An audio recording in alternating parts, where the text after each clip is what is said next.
네, 정시대담 시작하도록 하겠습니다. 자리에 정다운 LS증권 투자전략팀 수석연구원입니다. 안녕하세요. 네, 안녕하십니까.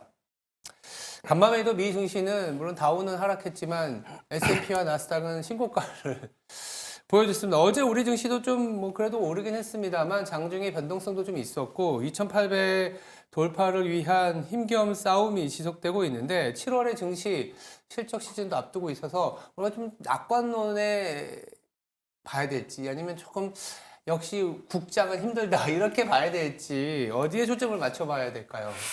네, 말씀하신 대로 기대감이 좀 일부 있는 것 같아요. 네. 밸류업 프로그램 관련해서 세제 혜택이라는 부분도 어쨌든 발표가 되다 보니까 네. 기대치가 좀 더 올라오는 모습들이 있기는 한데, 음. 2분기 실적을 바라보는 시선도 저는 그렇지만은, 약간 제한된 상승 정도, 내지는 상승폭을 약간은, 제한하는 정도, 이런 부분들이 좀 나타나지 않을까라고 좀 생각을 하거든요. 예. 그게 왜 그러냐면은 실적 시즌에서 가장 중요한 거는 당 분기에 실적이 컨센서스를 상회했느냐 하회했느냐라는 부분도 물론 중요하지만 그것보다 더 중요한 게 그러면 앞으로의 이익단이 더 올라올 수 있느냐라는 부분이거든요. 근데 앞으로의 이익단이 더 올라올 수 있느냐라는 부분에 있어서 저는 충분히 지수를 상승시킬 만한 모멘텀을 찾기는 좀 부족하지 않나라고 생각을 합니다. 이게 원인이 뭐냐면은 어제 미국 시장도 마찬가지였지만 다우는 하락하고 나스닥은 신고가 기록하고 이런 모습이었거든요. 이게 금리가 하락하면서 이런 부분들이 나타났고 금리 하락의 원인은 ISM 서비스 지수라든지 아니면은 실업수당 청구 건수라든지 이러한 경기가 둔화하고 있다라는 부분들이 확인이 되면서 금리가 하락하고 성장주들이 강세를 보이는 그런 모습이 나타났습니다. 그 말은 결국 우리나라의 수출 모멘텀을 주도해온 미국이 상반기처럼 견조한 수출을 보이기에는 최소한 모멘텀은 좀 둔화되는 그림이지 않겠나라는 부분이고 마침 우리나라의 월별 수출 금액을 살펴보더라도 23년 1월이 월간 금액 기준으로는 저점을 기록을 했거든요. 네. 그 말은 결국 24년도에 우리나라 수출 증가율을 살펴볼 때 모멘텀이 둔화할 수 있는 환경이다라는 부분이라고 좀 보시면 될 것 같아요. 그래서 저는 2분기 실적 자체는 나쁘지 않게 보지만은 그렇다고 지수를 끌어올리기보다는 제한된 상승이나 상승폭을 약간은 축소하는 그런 그림을 생각을 하고 있습니다. 그래서 이제 종목을 좀 집중적으로 찾아야 되는 시장이지 않을까 이렇게 좀 보여집니다. 일단 미국 장이 오른 이유가 아이러니하게도 미국 경제가 둔화되기 때문이다. 라는 부분에서 우리나라는 또 수출을 해야 되고 그 수출의 대부분이 사실 미국 향 모멘텀에서 찾아왔는데 미국의 상승 원인은 오히려 한국의 하락 원인으로 작용하는 그런 아이러니이기 때문에 조금은 시장이 제한된 상승 그 네. 안에서의 종목 찾기가 더 활발해져야 되는 구간이다라고 말씀 주셨습니다.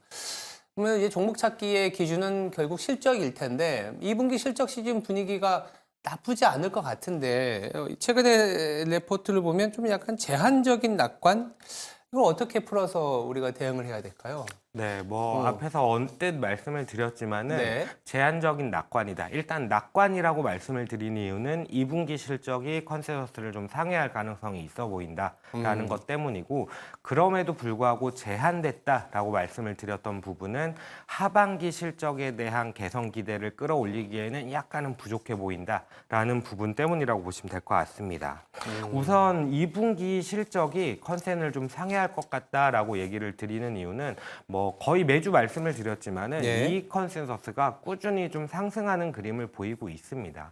그런 그림이 나타나게 된 배경 자체가 컨센서스를 계산을 할 때 원래 이제 각 증권사별로 개별 추정치가 있는데 과거에 3개월 내지는 1개월 동안 발표된 추정치를 평균값을 계산해서 이걸 이제 컨센서스로 활용을 하거든요. 이 말은 무슨 말이냐면은 최근 3개월 동안의 컨센서스라는 부분은 과거 3개월 동안 추정된 부분들이 평균으로 약간은 뭉뚱그러진다 뭉뚱그려진다라고 보시면 될 것 같고 이렇게 3개월 동안의 수치보다 약간 더 민감한 수치를 보겠다, 민감한 변화를 보겠다라고 한다면은 1개월 동안 추정치들의 평균값을 활용을 하면은 보다 민감한 변화들을 좀 확인을 할 수가 있는데 최근에 이제 2분기 실적 시즌을 앞두고 1개월 동안 발표된 추정치를 평균한 값들을 살펴보시면은 이런 값들이 3개월 추정치 평균값보다 1% 정도 높은 수준을 보이고 있습니다. 이렇게 됐을 때 보통은 분기의 실적이 컨센서스를 상회할 가능성이 좀 더 높다라고 좀 말씀을 드릴 수가 있을 것 같고 지금 보이는 표들이 그런 종목들이라는 거죠. 네, 종목들을 이제 두 페이지에 나눠서 종목이 좀 많아서 좀 넣어놨는데 네. 이렇게 종목을 선별한 기준은 총 세 가지입니다. 첫 번째로는 말씀드렸던 3개월 동안의 추정치 평균보다 1개월 동안의 추정치 평균값이 더 높은 그런 종목이 일단 첫 번째고 두 번째 조건으로는 1개월 동안의 추정치가 더 높은 모습을 보이는데 이 높게 추정하는 증권사들의 추정치가 서로 크게 엇나가지 않으면서 오밀조밀하게 모여 있으면서 추정치가 높은 그런 종목들이고 마지막으로는 추정치 값들이 이전 추정치보다 상향된 종목들을 선별을 해서 제시를 했는데 보시면은 종목들이 첫 번째 페이지에서 보여드렸던 앞에서 보여드렸던 종목들 같은 경우에는 잘 알고 계신 이제 주가가 좀 많이 올라섰던 종목들이 좀 많이 포진이 돼 있고 그 중에서도 이제 컨센을 상회할 수 있는 종목들을 넣은 거다라고 보시면 될 것 같고 예. 두 번째 페이지 같은 경우는 약간은 의외의 종목들이 좀 일부 들어가 있습니다. 뭐 예를 들면은 뭐 효성첨단 소재라든지 이런 것들이 있는데 전혀 예상하지 못했던 종목들이 있기는 하거든요. 그래서 예. 이런 종목들이 만약에 워낙 기대치가 낮은 상황에서 컨센보다 나은 실적이 나온다면은 단기적으로는 주가의 좀 급반등이라는 부분이 단기적으로라도 좀 기대해 볼 수 있지 않을까 이렇게 좀 생각을 하고 있습니다. 두 번째 이제 장 같은 경우에는 그동안 좀 많이 소외되었었던 업종인데 실적 자체가 2분기에는 서프라이즈가 나올 가능성이 높고 이를테면 최근에 이제 LG 이노텍 같은 경우가 그럴 수도 있지 않습니까? 그래서 그렇죠. 네. 약간 좀 이런 말만 하면 그렇지만 세론 리스크가 있기 전에 조금 비중을 확대해 놓고 실적이 그쵸. 나왔을 때 약간 퍼포먼스가 좋을 수 있으니 단기적으로라도 활용할 수 있는 네, 그런 맞습니다. 종목이라고 말씀드릴 수 있는 것 같고 전체적인 컨셉은 들어보니까 최근에 어떤 추정치들이 상향이 조정되는데 그 추정치의 편차가 좁다. 그러니까 작다라는 거는 의견 일치가 될 만큼 이 기업들의 이익이 그렇죠, 맞습니다. 서프라이즈 될 가능성이 높다. 이렇게 좀 추려 오신 것 같습니다. 뭐 SK 하이닉스, 현대차, 기아도 보이고 뭐 의외의 종목에서는 LG 전자 같은 것도 보이고요. LG 네네. 이노텍 표는 참고해 보셔도 괜찮을 것 같습니다. 그러면 이제 또 하나의 모멘텀, 우리가 이제 실적 시즌에 올해 들어서 기업들에게 많이 바라는 게 주주 환원이지 않습니까? 이 밸류 프로그램과 관련해서 뭐 정부에서는 계속적으로 얘기를 나올 수밖에 없어요. 최근에 이번 주에 윤석열 대통령도 그렇고 금융 당국도 그렇고 여러 가지 세제 혜택이라든지 밸류 프로그램과 관련된 모멘텀을 계속 제시를 해주는데 결국 기업에서 아이디어가 나와야 되거든요. 밸류업 프로그램과 관련된 부분들은 우리가 또 어떻게 또 챙겨야 될지가 관건인 것 같습니다. 네, 밸류업 관련해서 세제 혜택에 대한 부분들이 발표가 되다 보니까 어제 시장에서도 자동차라든지 뭐 금융주들이 강세를 보이는 모습들이 나타났었는데 저는 뭐 꾸준히 말씀을 드리지만은 결국 이익단을 봐야 되는 시장인 것 같다. 다만 세제 혜택이 발표된 것들 중에서 기업들에게 직전 3년 대비 주주 환원 증가액의 5% 초과분을 세액공제해주는 부분이 있었습니다. 그 말은 결국 세금을 낮춰주고 기업의 이익단을 높여줄 수 있다라는 부분이거든요. 그러다 보니까 이익 자체가 늘어날 수 있는 방향으로 간다라는 측면에서는 좀 긍정적으로 바라볼 만은 하다라고 좀 생각이 들고요. 다만 이제 구조적으로 생각을 했을 때 주주 환원을 꾸준히 늘려나간다. 금융주들 살펴보시면은 이익이라든지 뭐 ROE 같은 지표들을 활용을 해가지고 실적이 어느 정도가 나왔을 때 주주 환원을 얼마를 하겠다라는 이러한 배당 정책, 주주 환원 정책들을 아예 발표를 한 기업들이 있어요. 이런 기업들이 결국 이익단이 늘어남에 따라서 자연스럽게 주주 환원을 늘려갈 수 있는 그런 기반을 갖춘 기업들이고 이런 기업들 중에서 이익단이 그럼 꾸준히 늘어갈 수 있는 게 뭐냐라고 했을 때 저는 그래도 우리나라에서는 은행주가 거의 유일하게 그러한 구조를 갖추지 않았나라고 생각을 하거든요. 은행 같은 경우는 이제 규제 산업이다 보니까 새로운 플레이어가 진입할 가능성이 상대적으로 낮습니다. 그런 상황에서 어쨌든 안정적인 이익을 발생을 시킬 수 있고 성장시킬 수 있는 체력을 가지고 있는 그런 업종이기 때문에 은행주 쪽이 약간의 배당 성장주로서의 자리매김을 좀 기대할 수 있지 않나라고 생각을 하고 있고요. 다만 이제 단기적으로 주가가 좀 급등한 부분들이나 이런 것들은 조금은 부담스러운 부분들이 있기 때문에 저는 개인적으로는 주가 하락 시에 좀 매수 대응하는 부분들이 좀 적절하지 않겠나 이렇게 좀 생각을 합니다. 국내 배당 정책 저도 좀 자세히 들여다보니까 세제 혜택으로 늘어날 수 있는 배당 수익률 개념으로는 크게 늘어나지는 않더라고요. 뭐 0.5% 네, 정도 맞습니다. 퍼센트 포인트 50bp 정도인 것 같은데 대략적으로 다만 이게 이익이 이미 조금 안정적으로 나오는 상황에서 규제로 인해서 배당을 펼치지 못했었던 금융주, 특히 은행주 같은 경우에는 어쨌든 정부의 방향성에서는 배당을 할 수 있는 재원이 있는 상황에서 배당을 할 수 있으니까 최근에 주가가 좀 움직였을 때, 그러니까 뭐냐면 지수가 조금 힘들었을 때 금융주가 괜찮았던 이유가 그 배경이지 않겠냐. 실적 시즌에 아마 실적이 뭐 그렇게 나쁘지 않은 상황도 나올 것 같고, 왜냐하면 지금 기업과 가계대출이 또 많이 늘어났기 때문에 그렇죠. 더불어서 주주 환원에 대한 모멘텀을 가져갈 수 있어서 은행주도 여전히 좀 살아있는 모멘텀으로서 자리매김할 수 않겠냐 생각이 듭니다.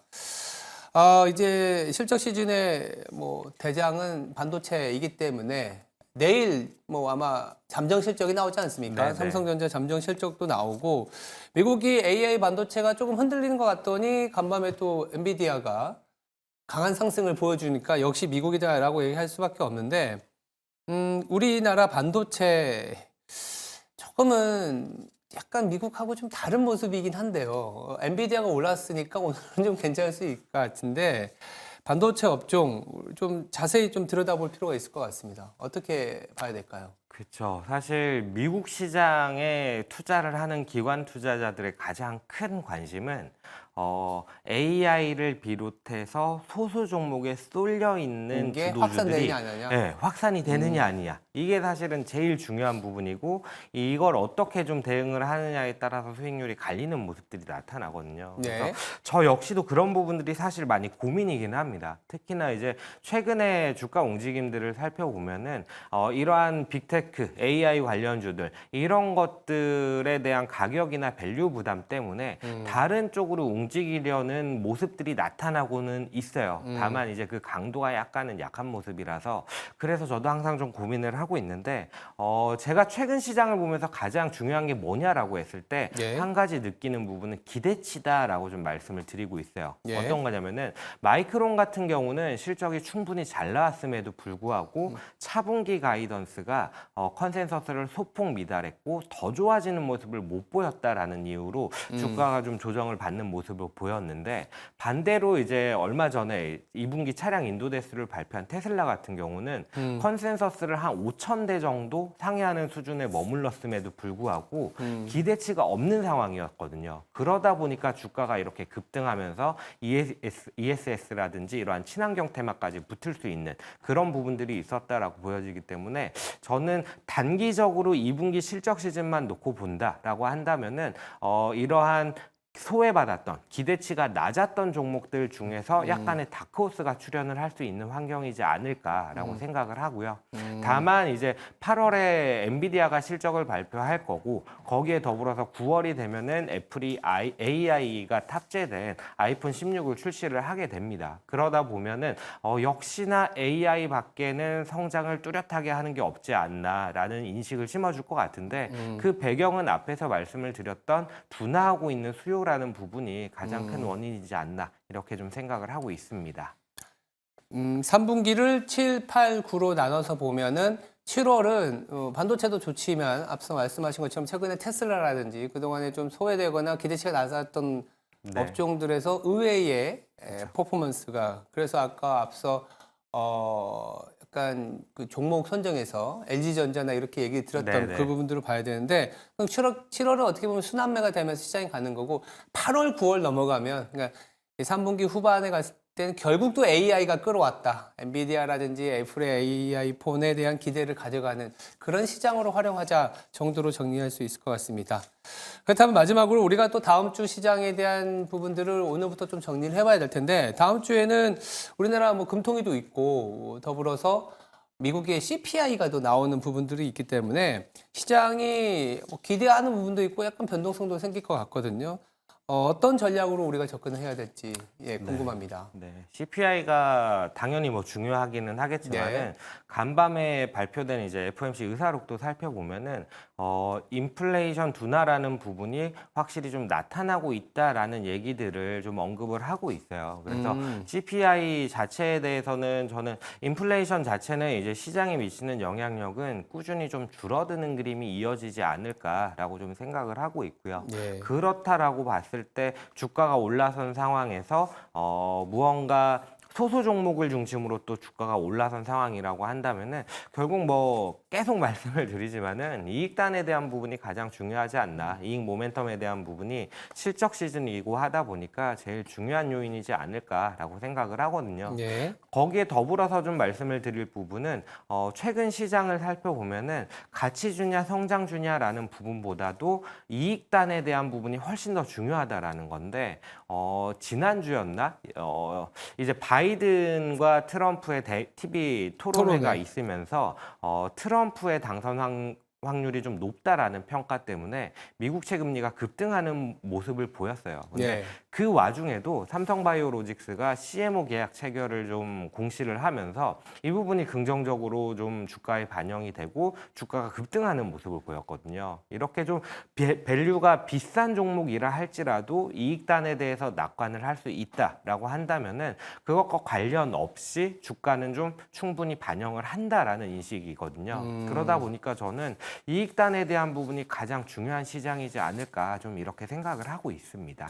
그러니까 금리의 변동성이 굉장히 심한 구간에서 미 증시가 사상 최고치를 그릴 수 있었던 거는 성장에 대한 기대감이 있었고 그 성장의 기대감을 심어주는 기업들은 밸류나 뭐 이런 거에 상관없이 소위 말해서 이제 수급이 받쳐주고 있다. 맞습니다. 국내에서도 아마 실적 시즌을 통해서 이제 실적 발표에 대한 기대치가 높아지는 종목군 중심으로 미리미리 좀 포진을 한다면 괜찮은 2분기 실적 시즌을 보일 수 있지 않을까 이런 기대도 해봅니다. 네, 지금까지 LS증권의 정다운 수석연구원이었습니다. 말씀 감사합니다. 네, 감사합니다.